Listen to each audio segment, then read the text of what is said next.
Hey guys, in this video I'm going to be talking about the loanable funds model.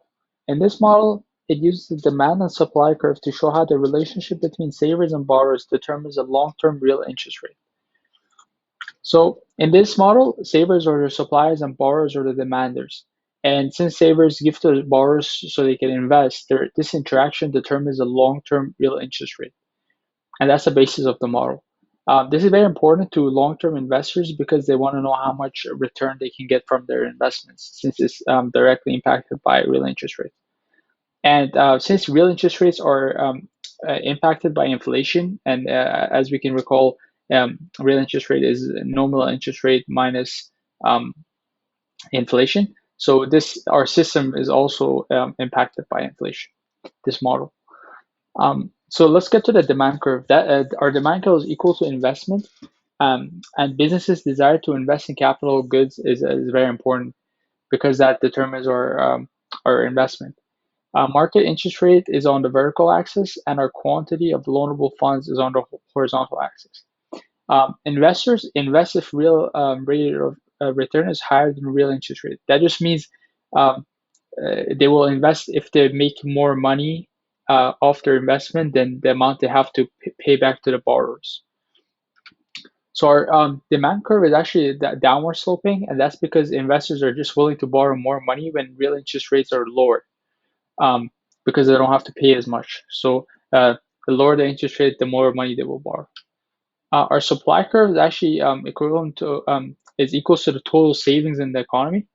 And total saving is made out of three categories. That's household saving, which is their real GDP or income, plus transfer payments. That's the money they get from the government, minus taxes they have to pay to government. All of that minus consumption, so how much they consume. And government saving is taxes, which is their primary source of income. Almost all their income comes from taxes, minus the government spending, plus their how much they have to pay to households. And foreign saving is just negative net exports. So net exports, if there's more imports than exports, or net exports actually negative, and since we take the negative of that, our foreign savings will actually be positive.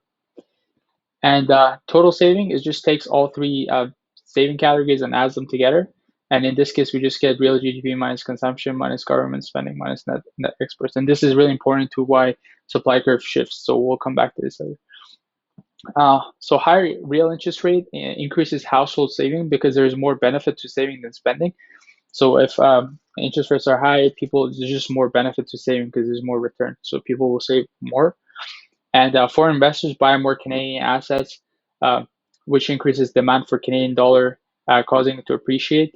Um, and if Canadian dollar is more expensive, then our net exports will fall. So, and we mentioned that if net exports fall, since we take the negative, that our foreign saving will actually increase.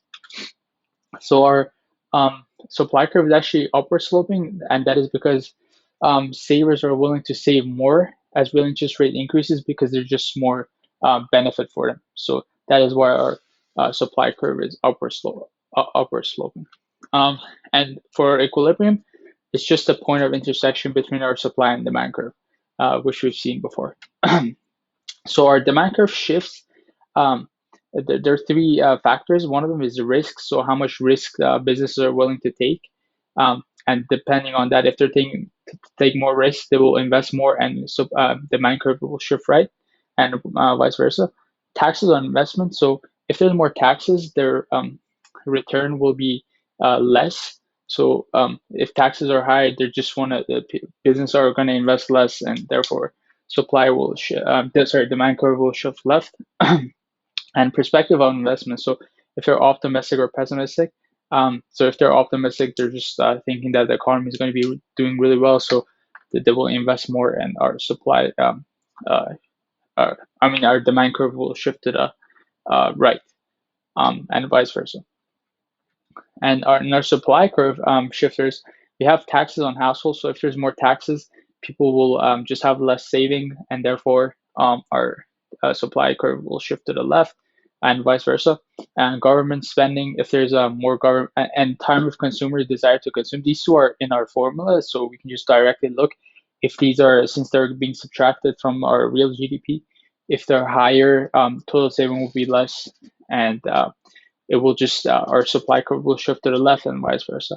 And then income, so the total income, which is our real GDP in our formula, the more we have, the more savings we have. Therefore, supply curve will shift right if there's more income, and vice versa. And lastly, in our example, we just say during COVID-19, as of right now, many businesses stopped their investment due to high risk. How does this impact the supply demand curve? And the long term interest rate and quantity of loanable funds, we see that since taking less risk decreases the investment, our demand curve will shift to the left. As a result, our real interest rate decreases and quantity of loanable fund decreases to reach equilibrium. And we can see it in this picture, since our demand curve shifts to the left, our interest rates fall and our quantity also decreases to reach equilibrium. And that is the end of my presentation. Thank you for watching.